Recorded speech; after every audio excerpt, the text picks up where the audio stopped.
guys, and welcome to another Disney reading. So we read previously the Toy Story story. This time we're going to do Mulan, so we're just going to carry it basically straight on from where we left essentially. So let's start with Mulan, the girl who saved China.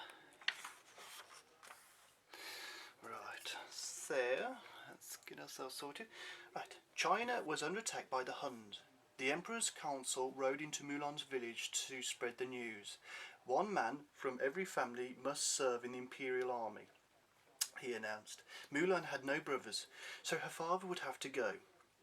But he was weak and had already served his country in battle. Mulan knew that her father would not survive another war. So that night Mulan cut her hair short like a man's. She took her father's armour and his sword. Then, as her family slept, she galloped off on her horse, Khan. At the army's training camp, she reported for duty, calling herself Ping and pretending to be a man. At first, Ping had a difficult time at the training camp. Captain Shang gave all the recruits long poles to use as weapons, but Mulan could not get the hang of it. She kept getting tripped up, and she failed the exercise miserably. Next, Shang had the troops carry heavy weights to build their strength. As hard as she tried, Mulan could not keep up. Finally, she collapsed on the ground, exhausted. Captain Shang ordered her to go home. Disgraced, Mulan turned to leave. Then, in the centre of the camp, Mulan spotted an arrow at the top of the pole. Captain Shang had put it there as a challenge to the recruits. They had to climb the pole and get the arrow with a heavy stick tied to each wrist. Each of the soldiers had tried and failed, but Mulan decided to give it one last try. This was her last chance to prove herself. She studied the discs carefully. Then, wrapping them together, she used the weights for balance as she shimmied up the pole. The troops cheered. Even Shang grew to respect the strange soldier. Can you see a pussy claw? So a little cat's there. Strange soldier. When it was time for the recruits to join the army in battle, Mulan was ready. Shang and his troops marched to the front of the line to meet another battalion, but instead they met with disaster. The other battalion had been defeated by the Huns. "We're the only hope for the Emperor now," said Shang. As they marched, a rocket inside the munitions wagon exploded. The sound of the explosion led the Huns right to them. Showers of arrows rained down on the army. Quickly, Mulan raced to her horse, Khan. She untied him just before the entire wagon... that's the pussycat pushing things into shot. Just before the entire wagon went up in flames. Now Shang's troops fired their cannons at the Huns. Boom! They were outnumbered. Soon they were almost out of ammunition. "Hold the last cannon," ordered Captain Shang.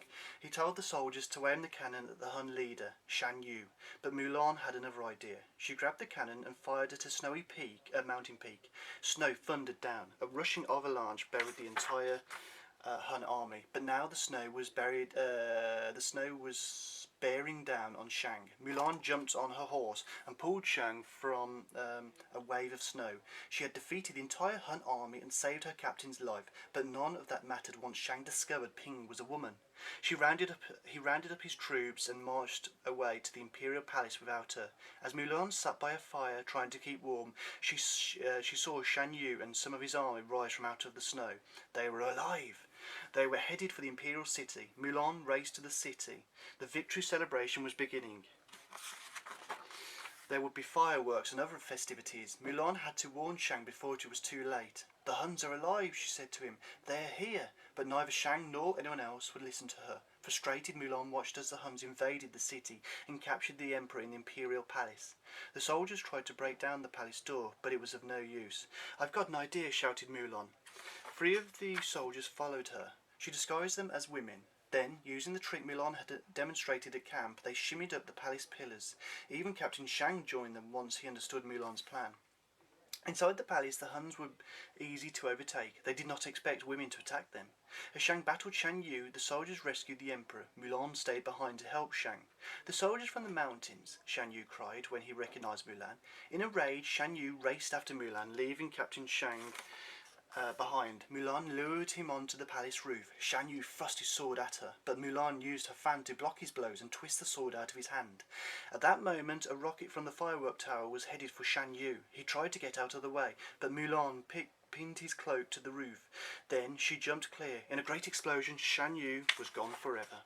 Now, even the Emperor bowed to Mulan, the girl who had saved all of China. With honour, she returned home a hero, finally free to be herself. Okay, that was Mulan. Hopefully you enjoyed that. If you did, click like, and if you'd like to see more videos, please click subscribe. Thank you very much.